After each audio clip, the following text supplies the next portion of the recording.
রবীন্দ্র প্রবন্ধ বিচিত্র প্রবন্ধ তারই অন্তর্গত রুদ্ধগৃহ। শুরু হচ্ছে প্রবন্ধ রুদ্ধগৃহ।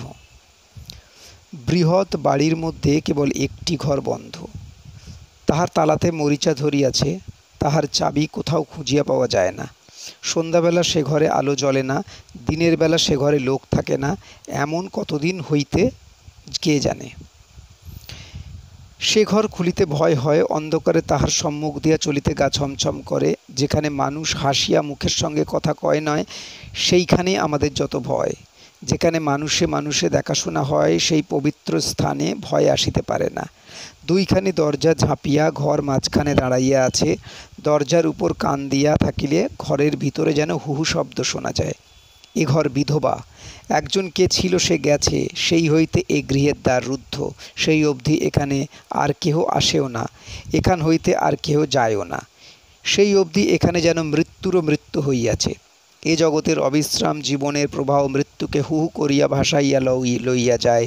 মৃত কোথায় টিকিয়া থাকিতে পারে না।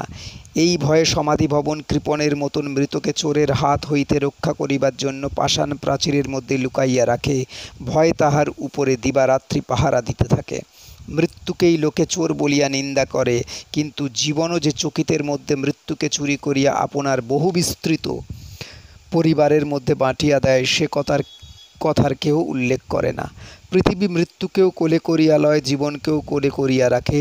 পৃথিবীর কোলে উভয়েরই ভাই বোনের মতন খেলা। এই জীবন মৃত্যুর প্রবাহ দেখিলে, তরঙ্গভঙ্গের উপর ছায়া আলোর খেলা দেখিলে আমাদের কোনো ভয় থাকে না, কিন্তু বদ্ধ মৃত্যুরুদ্ধ ছায়া দেখিলেই আমাদের ভয় হয়।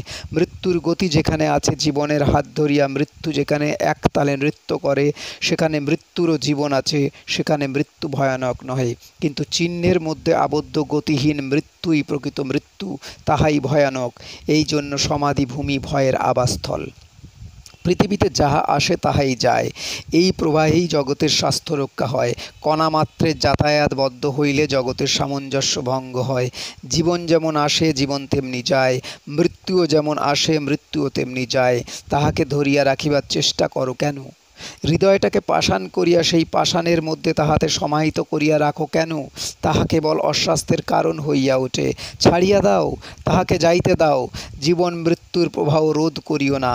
হৃদয়ের দুই দ্বারই সমান খুলিয়া রাখো। প্রবেশের দ্বার দিয়া সকলে প্রবেশ করুক, প্রস্থানের দ্বার দিয়া সকলে প্রস্থান করিবে। গৃহ দুই দ্বারই রুদ্ধ করিয়া রাখিয়াছ। যেদিন দ্বার প্রথম রুদ্ধ হইল, সেই দিনকার পুরাতন অন্ধকার আজও গৃহের মধ্যে একলা জাগিয়া আছে। গৃহের বাহিরে দিনের পর দিন রাত্রির পর রাত্রি আসিতেছে, গৃহের মধ্যে কেবল সেই একটি দিনই বসিয়া আছে। সময় সেখানে চারিটি ভিত্তির মধ্যেই রুদ্ধ। পুরাতন কোথাও থাকে না, এই ঘরের মধ্যেই আছে। এই গৃহের অন্তরে বাহিরে সম্পূর্ণ বিচ্ছেদ হইয়াছে। বাহিরের বার্তা অন্তরে পৌঁছায় না, অন্তরের নিঃশ্বাস বাহিরে আসিতে পারে না। জগতের প্রবাহ এই ঘরের দুই পাশ দিয়া বাহিয়া যায়। এই গৃহ যেন বিশ্বের সহিত নাড়িতে বন্ধন ছেদন করিয়াছে। দ্বার রুদ্ধ করিয়া গৃহপথের দিকে চাহিয়া আছে। যখন পূর্ণিমার চাঁদের আলো তাহার দ্বারের কাছে হত্যা দিয়া পড়িয়া থাকে, তখন তাহার দ্বার খুলিব করে কি না কে বলিতে পারে। পাশের ঘরে যখন উৎসবের আনন্দধ্বনি ওঠে, তখন কি তাহার অন্ধকার ছুটিয়া যাইতে চায় না? এ ঘর কিভাবে চাহে, কিভাবে শোনে, আমরা কিছুই বুঝিতে পারি না। ছেলেরা যে একদিন এই ঘরের মধ্যে খেলা করিত, সেই কোলাহলময় দিন এই গৃহের নিশিথিনীর মধ্যে পড়িয়া আজ কাঁদিতেছে। এই গৃহের মধ্যে যে সকল স্নেহপ্রেমের লীলা লইয়া গিয়াছে, সেই স্নেহপ্রেমের উপর সহসা কপাট পড়িয়া গেছে। এই নিস্তব্ধ গৃহের বাহিরে দাঁড়াইয়া আমি তাহাদের ক্রন্দন শুনিতেছি। স্নেহ প্রেম বদ্ধ করিয়া রাখিবার জন্য হয় নাই, মানুষের কাছ হইতে বিচ্ছিন্ন করিয়া লইয়া তাহাকে গোর দিয়া রাখিবার জন্য হয় নাই। তাহাকে জোর করিয়া বাঁধিয়া রাখিলে সংসার ক্ষেত্রের জন্য সে কাঁদে। তবে এ গৃহরুদ্ধ রাখিও না, দ্বার খুলিয়া দাও। সূর্যের আলো দেখিয়া মানুষের সাড়া পাইয়া চকিত হইয়া ভয়ে প্রস্থান করিবে। সুখ এবং দুঃখ, শোক এবং উৎসব, জন্ম এবং মৃত্যু পবিত্র সমীকরণের মতন ইহার বাতায়নের মধ্যে দিয়া চিরদিন যাতায়াত করিতে থাকিবে। সমস্ত জগতের সহিত ইহার যোগ হইতে যাইবে। আশ্বিন কার্তিক 1292 সমাপ্ত।